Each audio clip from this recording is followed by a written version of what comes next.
الدعاء رب يسر ولا تعسر وتمم بخيرك تفتح وبك نستعين. Mean to Allah, make it easy and do not make it difficult upon us, and allow us to complete this with faith. Oh, the one who opens, and we seek help to you.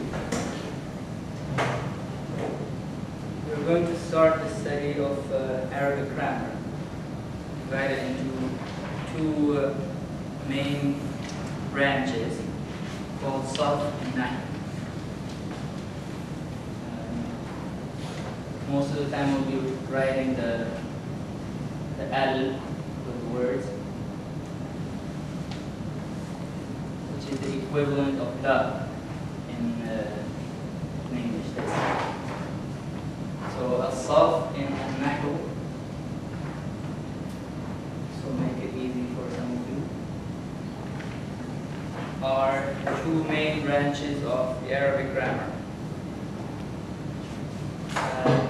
They deal with how the whole structure of the Arabic language works.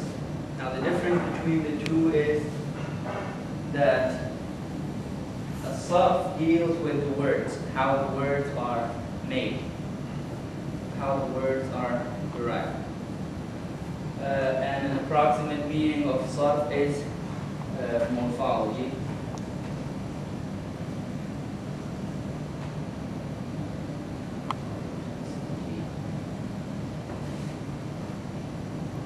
But the exact meaning of as-sarf basically deals with how words are derived from root words, how you can make different words from one root word.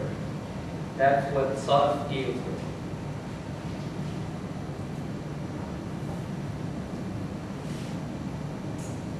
And then an-nahu deals with how you put those words together to make sentences.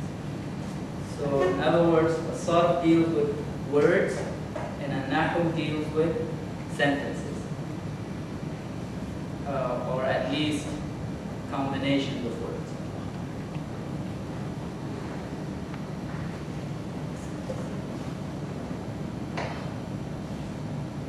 So we cannot go into an-nahu without some study of as-sarf, without some familiarity with as-sarf. We cannot go into an-nahu. So our initial few weeks will be dealing with as-sarf, and it's something. It's a fascinating subject because unlike other grammars, the grammar of other languages that you may have encountered, as-sarf is very mathematical. It is not in the sense that it is difficult, but in the sense that it is very structured. The grammar of Arabic, in terms of as-sarf, is very structured. Every word has a particular form because there is a rule for it, and it applies to all the words of the Arabic language. And so that's why it's very interesting and fascinating.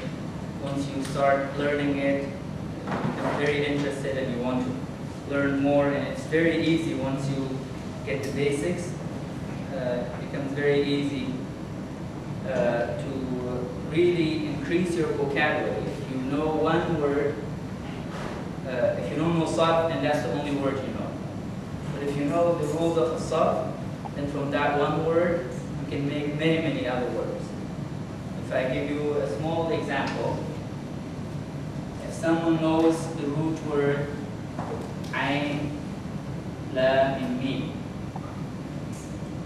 which is knowledge, ilm.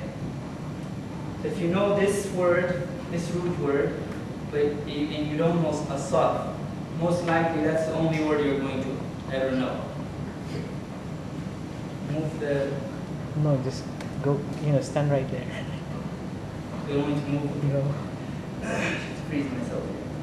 So, for example, this word, if you don't know as-sarf, this is the only word you're going to know. But if you know as-sarf, then depending on the form, you will know what the words that are derived from this mean. For example, if you look at the word معلم,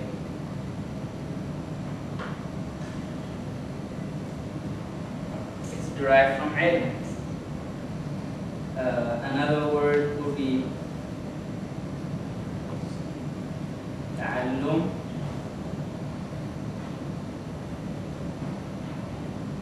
Another word would be تعليم.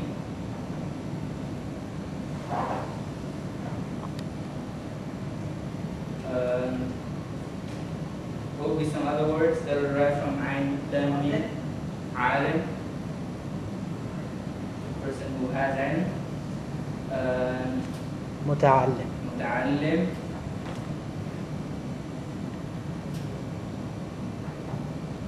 And علماء يذكر عالم, and so on.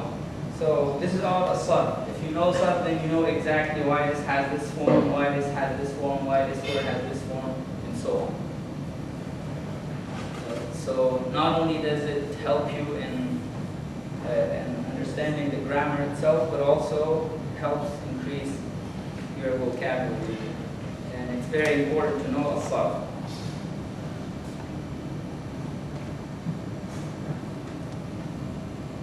So come to the definition of an-nahu later.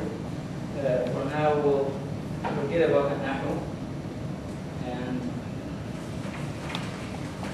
jump right into as-sarf and all its details. Any questions so far? We don't want to move on without everyone knowing exactly what's going on. So if you have any questions at any moment, do not hesitate to ask right away, inshallah.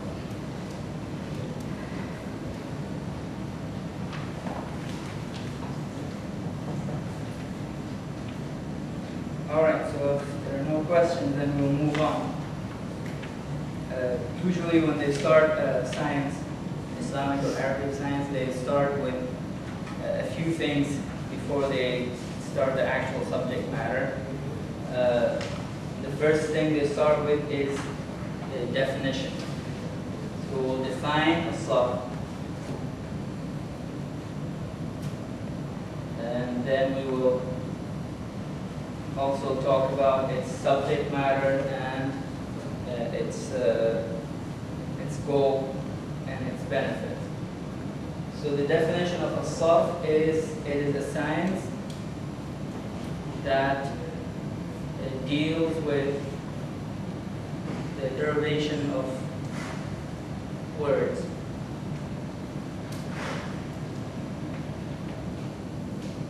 Obviously, is the words of the Arabic language. That's what the subject matter of this science is. So it doesn't deal with sentences. It does not deal with the combination of words. It just deals with individual words. And obviously, the benefit is it is the founding block of the Arabic language. Without as-sarf, you cannot move on to an-nahu, which is to make sentences and to communicate.